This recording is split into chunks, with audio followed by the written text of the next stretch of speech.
Hindi pala ako naka-record. Okay, balikan natin. So, pag sinabi dito na ayon sa UP Dictionary Pilipino, pag sinabi nating technical, ito yung ginagamit sa industriya, sa mekaniko at aplikadong agham. So, anumang mga larang ay pasok dito sa sinasabi nating technical. So, bawat disiplina, professional na disiplina man yan o hindi gaanong professional na disiplina, mayroong mga technical na salita. Kahit yung mga nagbo-vulcanize ng gulong, meron silang technical na terminolohiya na ginagamit sa pagbo-vulcanize ng gulong. Nakuha niyo po. So lahat ng disiplina merong salitang technical. At yung vocational naman ay yung mga salitang may kinalaman sa hanap buhay. Hindi ito kasing espesipiko ng technical. Halimbawa, yung mga terminolohiyang halimbawa sa mga pulis, ginagamit nila yung terminolohiyang bato, pero hindi siya technical na termino. Nakuha po, hindi siya jargon o hindi siya technical na terminong nakalagay mismo sa aklat o sa diksyonaryo ng kanilang disiplina. So yun po yung pinagkaiba ng technical. So yung technical, meron siyang tiyak na kahulugan, samantalang yung vocational, practical lang yung pagkakagamit ng salita. Excuse lang. Okay. Tungo tayo dun sa panghuling talata. Sa aklat ni Villanueva at Badril na pagsulat sa Pilipino sa piling larang, sports at technical vocational, isa-isa nila ang anyo, layunin at gamit at pagtutuwid, anyo, layunin, gamit at katangian ng pasulat na technical vocational. Ayon sa kanila, karamihan sa mga technical na pagsulat ay tiyak at tumpak, lalo na sa pagbibigay ng panuto. Ito ay payak dahil hangarin nito na makalikha ng tekstong maunawaan at may sasagawa ng karaniwang tao. Mahalaga na ang bawat hakbang ay may larawan ng malinaw. Ganon din naman, ang technical na pagsulat ay mahalagang maging malinaw, maunawaan, at kumpleto ang ibinibigay na impormasyon. Dagdag pa rito, mahalaga rin ang katumpakan, pagiging walang kamaliang gramatikal at walang pagkakamali sa bantas at may angkop na pamantayang kayarian. Ang technical na pagsulat ay naglalayong magbahagi ng impormasyon at manghikayat ng mambabasa. So, paliwanag natin. So, sabi dito ni Villanueva at ni Badril, yung isang technical vocational na pagsulat ay tiyak at tumpak. So, sabihin, yung kanyang pagbibigay ng panuto, dapat tama, dapat naiintindihan. So, kung naalala ninyo, nung nagsulat tayo nung mga teksto noong nakaraang semestre, di ba, nagsulat tayo ng anong tawag sa tekstong nagbibigay ng mga hakbang? Sige, review. Balik-aral lang. Ano po ang tawag sa, anong uri ng teksto ang nagbibigay ng mga hakbang? Sige nga, kung naalala. Kasi lahat yung may lalapat natin dito. Lahat ng natutuhan ninyo noong nakaraang semestre sa mga teksto, magagamit natin sa pagsulat ngayong semestre na ito. Walang nakaalala.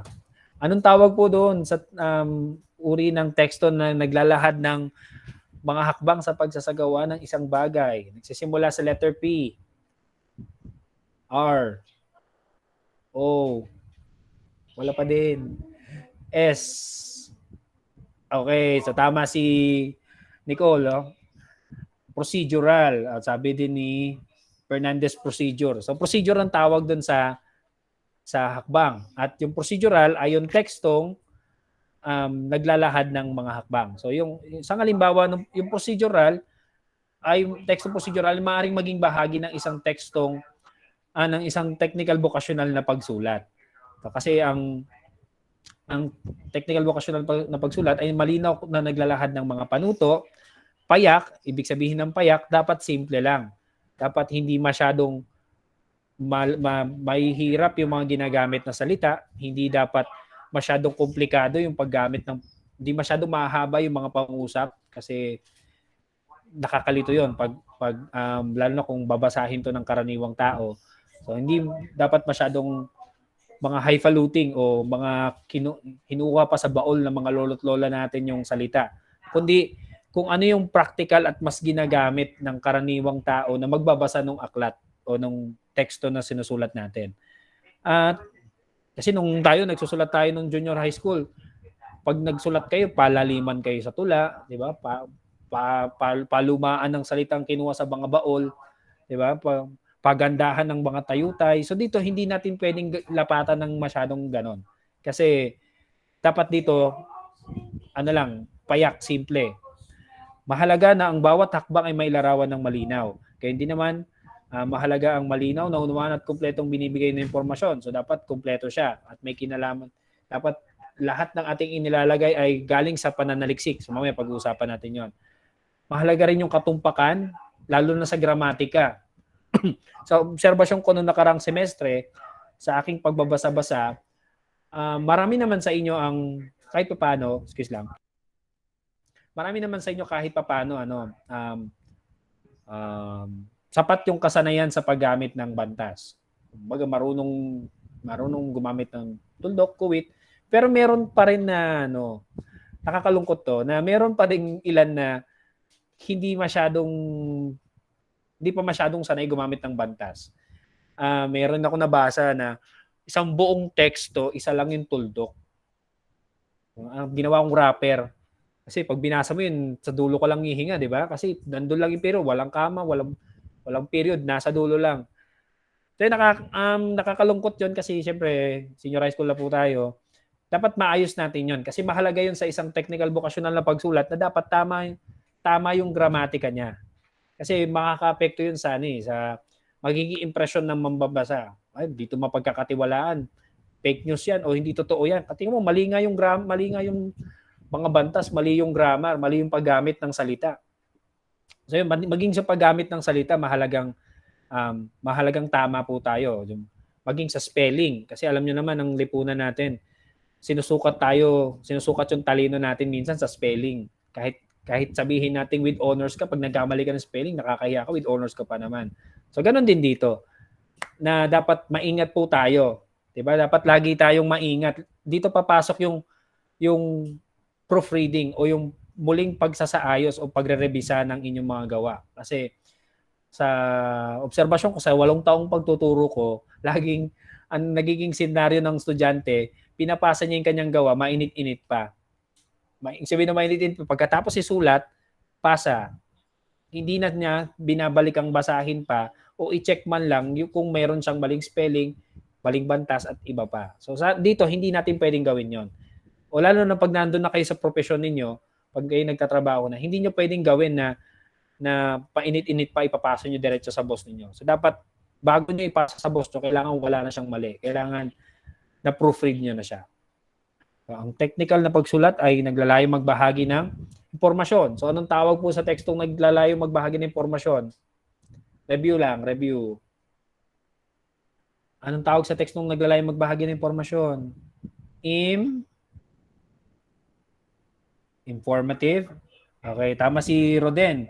Tekstong informatibo. So tama 'yon. Informatibo din, yung informative sa English, yung tama yung sagot ni Fernandez. At ano naman yung tawag sa tekstong nanghihikayat? Tekstong nanghihikayat. Kasi mahalagang alam niyo yan kasi mailalapat natin. Persuasive. So yun, tama. Okay. So, tulong tayo sa layunin ng technical vocational na pagsulat. Una, upang magbigay alam. Sinusulat ito upang magbigay ng impormasyon at magpaunawa o maaaring magpagawa ng isang bagay. So, yung isang technical vocational na sulatin, nagbibigay siya ng impormasyon. Lalo na kung ito ay maaaring impormasyon kung ano ang nangyayari. Halimbawa, nakakuha ka ng papel na nakalagay sale. So, yun ay impormasyon. Kung di mo alam anong gagawin mo o hindi mo alam kung tungkol saan to, pag nagbasa ka ng isang technical vocational, maiintindihan mo kung tungkol saan siya. Pangalawa, upang mag-analisa ng mga pangyayari at implikasyon nito, sinusubukan nitong paliwanag kung paano ang sistema ay nagbago. Ang sistema ay maaaring kabilang ang edukasyon, socio-economics, politika, at ang kinakailangang pagbabago. So dito, may mga uri din tayo ng technical vocational na sulating choppy yung signal ko. So, may record naman tayo, pwede mong balikan. May mga uri din naman ng technical vocational na sulatin na layunin nito na siya sa atin o suriin kung ano yung kalagayan ng paligid. Halimbawa, yung pagsulat ng paggawa ng isang feasibility study. So tatalakayin ko na to kasi hindi natin to gagawin. Yung feasibility study, sinusuri niya kung halimbawa kung magtatayo ka ng negosyo ngayong araw o sa susunod na linggo o sa susunod na buwan sa isang lugar, inaalam ng feasibility study kung ano ang tsansa na magtagal o magtagumpay yung negosyo mo o may tsansa ba itong malugi. So yun yung isang halimbawa ng technical vocational na nagsusuri o nag-aanalisa at nagbibigay ng implikasyon. Maraming pang iba. Minsan financial report, mga iba't ibang pang klase ng iba, siyempre sa iba't ibang disiplina. Halimbawa, pag kayo nagpa-check up, yung mga blood chemistry yan, technical vocational na pagsulat yan. Yung mga nakukuha nyo sa mga laboratorio, so yun, technical vocational na pagsulat yun na nagbibigay ng pagsusuri at implikasyon. Pangatlo ay upang manghikayat at mang-impluwensya ng desisyon. Sinusubukan nitong ipakita kung paano ang kalakalan ng industriya ay nagtatagumpay. Sa pangatlo, kadalasan din, maliban sa pagbibigay ng impormasyon, ang technical vocational na pagsulat ay nanghihikayat, lalo na kung ito ay ginagamit sa negosyo. Ilang halimbawa natin dito ay yung mga flyers. Halimbawa, nagbigay sa'yo ng flyer na may sale. Kahit sinabi, ang tawag doon, closing sale, pero isang buwan na siyang closing sale. Diba? Mayroong mga flyer na hinihikayat ka na bumili o hinihikayat ka na halimbawa, ang flyer ay may kinalaman sa eleksyon. So, hinihikayat ka niyang iboto siya. So, lahat yun may kinalaman sa pag-iimpluwensya ng desisyon. So, yun yung mga technical vocational na pagsulat na nanghihikayat. Ang technical vocational na pagsulat ay may katangiang nagpapanatili ng imparsyalidad at pagiging objektibo. Naghahatid dito ito ng tumpak at walang hangaring gumising ng emosyon. So, ibig sabihin ng imparsyalidad, wala dito yung personal na damdamin ng manunulat.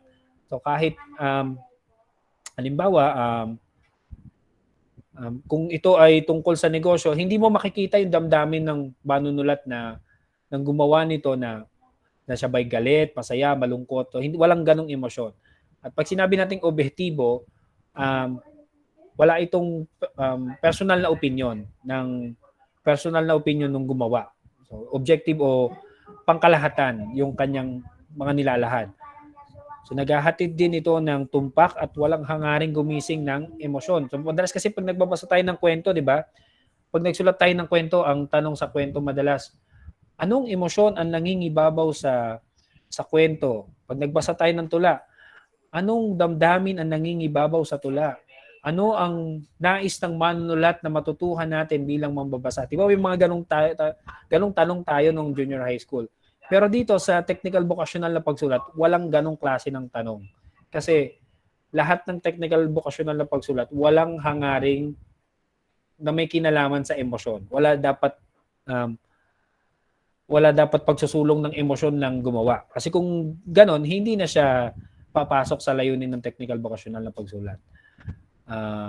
Dito pasadahan natin. So, gamit ng technical vocational na pagsulat, maging batayan ng desisyon ng namamahala. So, nasabi ko na yon, yung mga reports, yung feasibility studies, at marami pang iba. Magbigay ng kinakailangang impormasyon, nasabi na to kanina, magbigay ng instruksyon, nabanggit na to kanina na may mga manual tayo na nagtuturo ng mga hakbang. Magpaliwanag ng technique. Halimbawa, may mga bagong technique sa ano yung sabihin ng bluntly narration? Sorry, ngayon ko lang narinig yung term. Pwedeng pa-explain.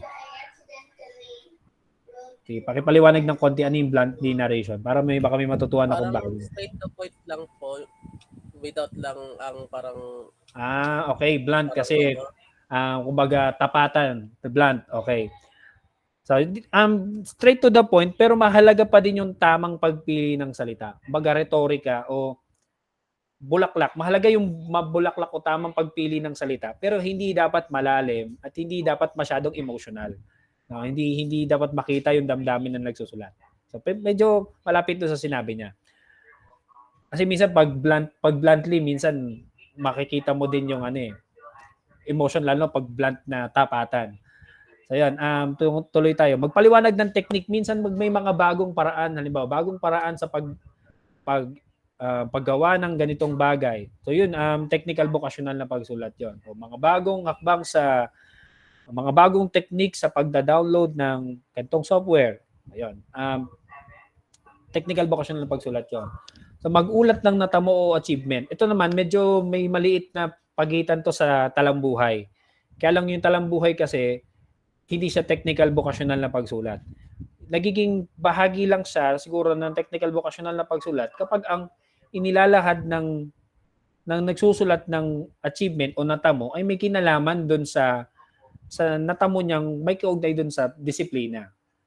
Ako yung kaugnay lang ng disiplina. Madalas ginagamit to kapag nagpapakilala ng isang panauhin o tagapagsalita. So sinasabi yung kanyang mga natamo na may kinalaman doon sa disiplinang kanyang maaaring ituturo o kanyang kinabibilangan. So mahirap namang sabihin siya ay nanalo sa Calamansi Relay nung Christmas party. Hindi nakasama 'yon. Siya ay first honor nung grade 1. Hindi na dapat kasama 'yon. So usually nakalagay dito college at saka college and after that yung mga nasa trabaho ninyo, nag-master's degree kayo, nag-PhD kayo, employee of the month, yan, pwede yan. Kaya pagdating nyo ng college, kung hindi kayo masyadong seryoso ngayon, pagdating nyo ng college, seryosohin nyo yung buhay nyo. At lalo na pagkatapos ng college. Kasi yan yung lalabas lagi sa, pag pinakilala kayo, yan yung isa sa mga tinitignan yung college tsaka after that. Pang-anim, upang mag-analisa ng suliraning bahagi. So napaliwanag ko to kanina sa feasibility study. Pang-pito, upang magtiyak ng pangailangan ng disenyo at sistema. Papasok nito doon sa feasibility study kasi kung anong minumungkahi nun, yun yung magbubuong disenyo at sistema ng negosyo. Maging batayan ng pampublikong ugnayan, na paliwanag na dito kanina, mag-ulat sa mga stockholders ng kumpanya. So usually ito, financial report, mga narrative report, yan, pwede yan sa number 9. Makabuo ng produkto. So ito, papasok dito yung manual, financial advice. So, siguro nakarinig na kayo ng mga ng mga financial advisor. So yun, papasok yun diyan. Makapagbigay ng serbisyo. So ito dito naman kung nakakita na kayo nung Citizens Charter, pag nagpunta kayo sa mga ahensya ng gobyerno, merong malaking tarpaulin na nakalagay doon, Citizens Charter. Nakalagay doon kung ano yung proseso ng, halimbawa, kukuha ka ng isang dokumento. So, saan ka unang pupunta, nakalagay yun doon sa Citizens Charter. So, yun. Malayunin niya magbigay ng serbisyo. Ituro kung ano yung mga dapat mong daanan. O makalikha ng proposal. Isa yan sa mga gagawin natin. So, hindi man tayo gagawa ng proposal talaga, pero gagawa tayo ng cover letter ng proposal. Paano ipakilala ang iyong proposal? So, yun ang pag-usapan natin. Pero yung proposal ay iba pang uri yun ng technical vocational na pagsulat.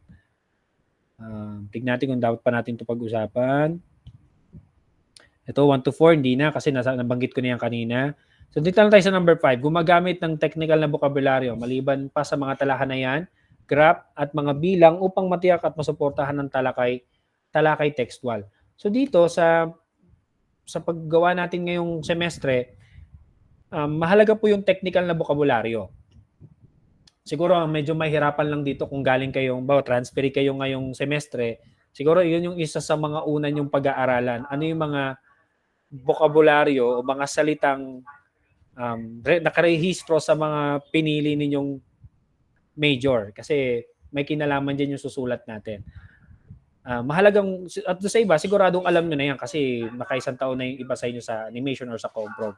So mahalagang alam nyo yun kasi yun yung isa sa una kong titignan kung pag nagsulat tayo ng ilang mga teksto o ilang mga sulatin, minsan hihingin ko na dapat maglagay kayo ng mga specificong terminolohiyang pang disiplina ninyo. Kahit hindi ko naiintindihan, maglalagay kayo yung iba. Siyempre, paliliwanag nyo naman sa akin. Maliban pa dito, yung mga talahan na yan, graph at iba pang mga pwede nating ilagay na visual. So dito, gagamit na din tayo ng mga larawan, gagamit tayo ng mga talahan na yan o table, mga graph kung kinakailangan, para dun sa ating sulatin. So hindi na lang tayo nakapokus ngayon sa salita. Darating din yung pagkakataon na susuriin natin maging yung paggamit nyo ng mga kulay. Kasi pag gagawa tayo ng brochure, So, pag-uusapan natin ano yung mga kulay na dapat pagsamahin at di dapat pagsamahin. Anong mga kulay ang naglalahad ng gantong damdamin, ganitong pakiramdam. So yun, pag-uusapan natin yun. So kasama na yun sa susuriin ko pag kayo nagpasa. Sabi ni Almario, kailangan maging kapanipaniwalang sulating technical. Nagiging kapanipaniwalang sulating dahil nakasalig sa mga katunayan, sa mga datos, impormasyon na kalap ng sumulat at maaring hanapin ng mambabasa kung nais patunayan para sa kanyang sariling kasiyahan. So, magagamit natin dito yung kasanayan ninyo nung tayo ay nag-practical research na kasi mahalaga pa din kahit ito ay technical vocational na pagsulat, mahalaga na may batayan yung mga pinagsasabi ninyo. Meron kayong pinanggalingang mga datos. So, gagamitin natin yung mga natutuhan ninyo dyan sa practical research. Dagdag pa niya, hinahangad din ng sulating technical ang maayos at organisadong pagdudulot ng impormasyon. So dapat tama yung pagkakasunod-sunod. Dapat meron kang stratehiyang sa paglalahad. Nangangailangan nito ng isang mabisa at kaakit-akit na panimula, masinop, organisado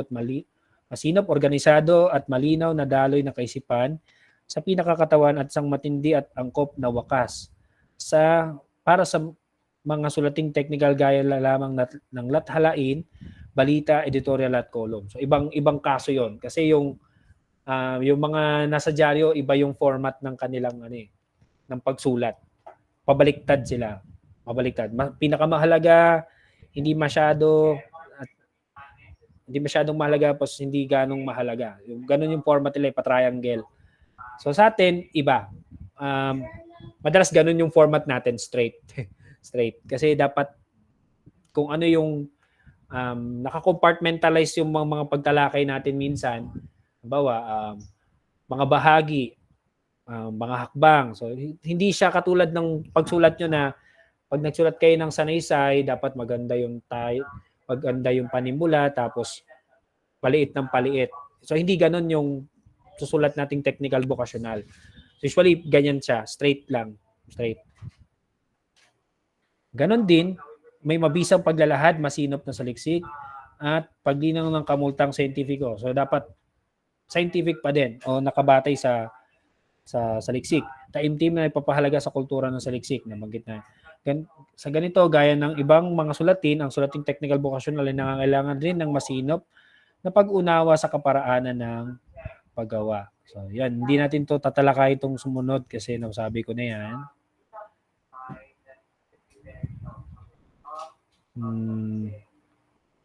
Dito natin tapusin sa target na gagamit. So target na gagamit. Masasabing ang mga taong target na gagamit ng iba't ibang halimbawa, anyo, layunin at katangian ng technical vocational na sulatin ay hindi lamang yaong mga may kinalaman sa technical vocational na larang, kundi depende pa rin sa mga taong nangangailangan to sa isang angkop na panahon at sitwasyon, patay na rin sa kanilang layunin o intensyon ng paggamit. Okay. So sabi dito, pangunahin siyempre ang gagamit nung isang technical vocational na pagsulat ay yung nasa disiplina. Pero hindi maiaalis na pwede rin siyang mabasa ng iba. Pwede pa rin siyang mabasa ng hindi kabilang doon sa disiplina.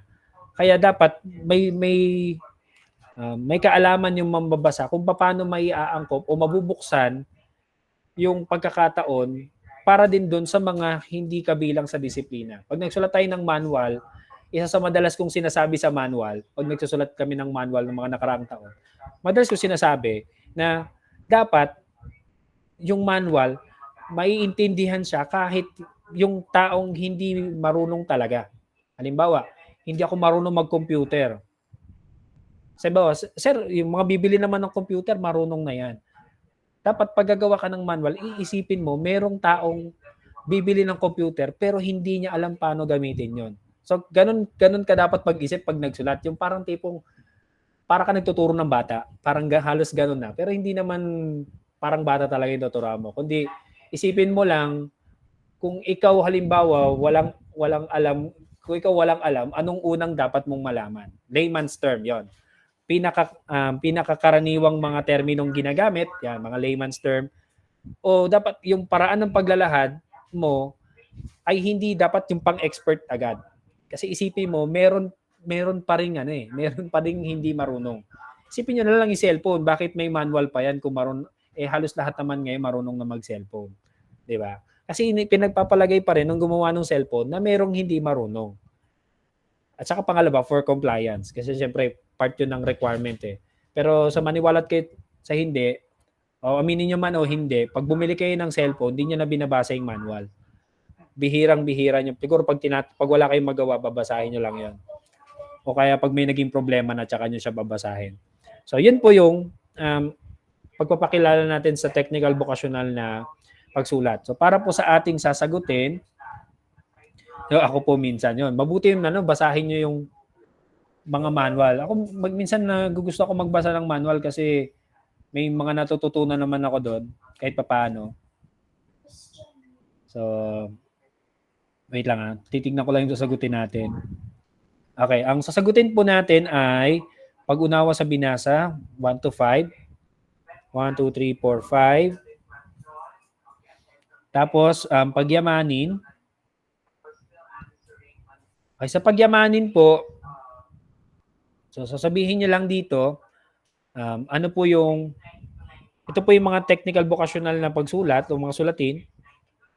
Sasabihin niyo lang kung saang profesyon po siya ginagamit, sino yung target na gagamit, at ano yung layunin ng mga sulating ito. So, halimbawa, yung manual ng sasakyan. So, para sa anong profesyon siya o anong hanap buhay. O, sino yung target na gagamit ng manual ng sasakyan? Para saan ba yung manual ng sasakyan? So, yung ganun po yung lalagay dito sa pagyamanin bilang 1 hanggang 5. So, yun po. May katanungan po ba sa ngayon? Katanungan? Ulitin ko po, ang sasagutin po ay pag-unawa sa binasa at pagyamanin. So, saan po ipapasa sa ating Google Classroom? Tanong? So, wala muna pong lalabas kasi mayroon po tayong attendance. Dali lang kunin ko lang yung link ng attendance.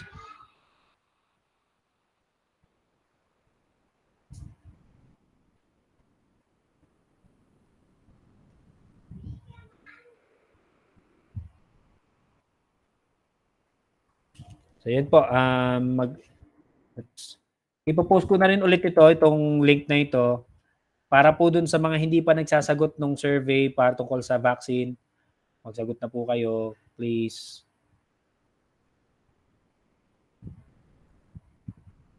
Ito po yung sa attendance natin. So, sa attendance po, para dun sa mga palaging uma-attend sa klase ko, bibigyan ko na lang kayo ng additional points sa dulo. Pero hindi po masyadong malaki yun Huwag masyadong mag-expect. Okay, mag-attendance na po. Huwag niyo pong ipopost sa group chat kasi i-check ko po kung sino nandito na. Kung sino lang po yung nandito pala. Sila lang po yung dapat mag-attendance.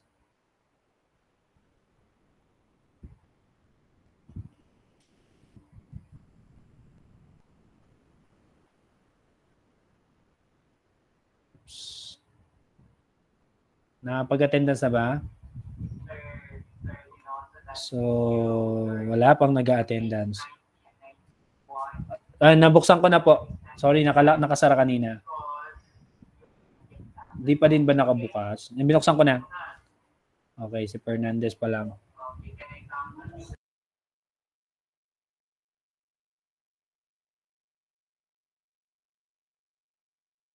Check ko po kung nandito tong mga to. Okay. Vitalik, Garcia,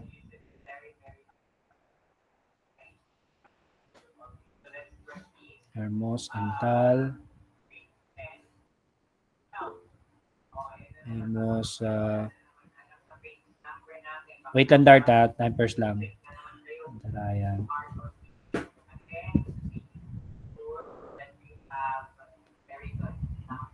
Aliko. Andre. Meron pa ba? Ilan pa lang to? 1, 2, 3, 4, 5, 6, 7, 8, 9, 10. Meron pang tatlo. Tatlo siguro. Baka si Dart yun. Nandyan na po ba ako? Wala pa, Dart.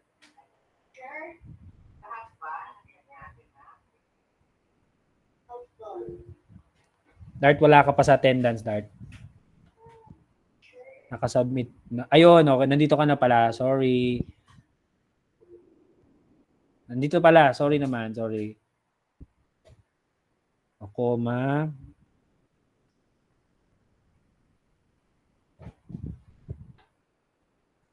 Meron pang hindi nag-attendance. Saan po makikita? Post ko na lang ulit. Ito po. Yan. So kung wala na bang tanong bago tayo matapos, may mga tanong po ba tungkol sa module? Paalala ko lang ulit, mag-join po sa ating Google Classroom. Hanggang mamaya po ang deadline natin ng Module 1. Please magpasa po kayo. Ang sasagutin po sa Module 2 naman ay yung pag-unawa sa binasa at pagyamanin. Yung Module 2 ay madadownload sa ating e-learning platform. Tanong? May tanong ba? May tanong? Tanong.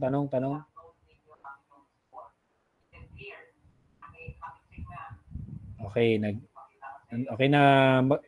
Ralph, nandito ka na. Tanong? May tanong?